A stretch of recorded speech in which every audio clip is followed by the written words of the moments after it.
New day, new life. Hi everyone, this is Sugar Mercada Merds and for today's vlog, tayo po ay manggugulay sa bukid.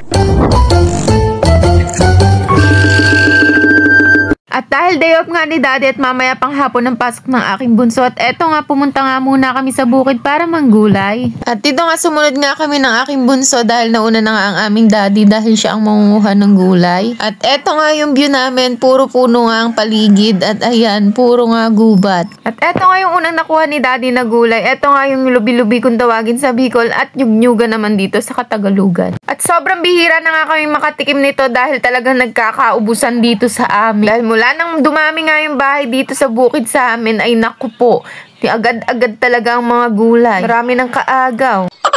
At bihira na talaga kami makatikim ng gandang gulay at talaga namang ganado kami pag ganito yung ulam. At ginataan nga lang yung luto namin dito at lalahukan nga namin to ng tulingan. At syempre kung nagbabudget tayo, pwedeng-pwede din dyan ng sardinas ay talagang katalo na. At syempre dito, hindi natin patatawarin yung puso ng saging. Dahil saging na nga lang ang may puso. At cheris. At dito nga, pansamantalang iniwan nga muna namin tong aming anak dahil nilalanggam nga daw siya talaga namang nag-iinarte sa gubat. Pero okay lang sa kanya at masaya pa yan dyan siya. Oh no! At ayan, lumapit na at kinagat daw siya ng langgam. At dito nga nakakuha pa nga rin si Daddy ng isang puso ng saging. Bali, dalawa na nga lang yung puso ng saging na nakuha namin. Ito nga saging na kinukuhanan namin ay ito ay tanim ng aking ama. At nagre-reklamo na rin sa akin ng tatay ko dahil may mga magnanakaw nga daw ng kanyang saging. O shout out sa mga magnanakaw ng saging. Bahala kayo dyan pag kayo nahuli. At eto nga yung aming nakuha. Yan nga yung masarap, yung maliit-liit at mura pa. Pagbalik namin at ayan, tinoyo na nga. Tinan mo.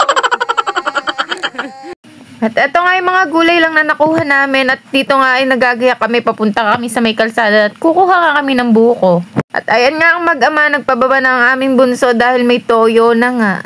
At eto nga, naglalakad na ako dyan at bigla naman akong kinagat ng langgam at nakaakyat na nga hanggang sa tiyan. And finally, nandito na kami at eto naman yung batang yan, oh, nagpababa na at change mood na siya.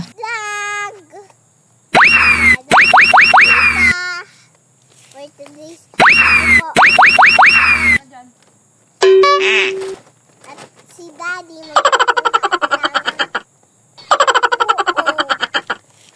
At dito nga kukuha na naman kami ng buko at eto na naman ang aming senaryo, talagang bababa na naman yan. At pagdating nga namin dito nakasungkit na nga si Daddy ng buko. Isa pa nga lang to at itatry nga niya kung pwede na. At syempre ang unang titikim ang batang simpungin. Sarap na sarap nga yun sa lasa ng sabaw ng buko, lalo na fresh from the tree. Manamis na miss nga talaga yung lasa. Kahit wala pa nga yung asukal, talaga manamis na miss yung lasa. At eto nga, binaak na nga ni Daddy ito dahil papakain nga namin dito sa aming bunso dahil hindi naman talaga papayagan ng hindi makakakain. Di rin yan makakapaghintay kung sa bahay pa.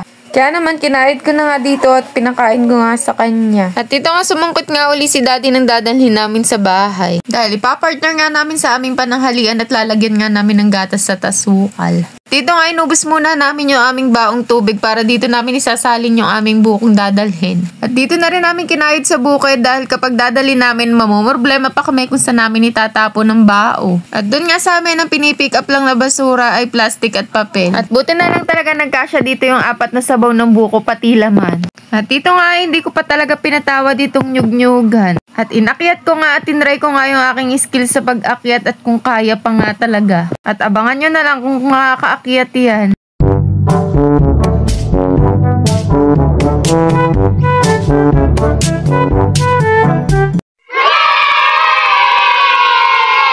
At ayan nga, kinaya pa nga ng power ng mima nyo. At kaya ko pa palang umakyat at bumaba. At ayan, may pandagdag na naman tayo sa ating gulayin. At dito nga, finally, pauwi na nga kami. At dito nga ay nagagayak na kami pauwi dahil may pasok pa nga ng 12:30 itong aking bunso.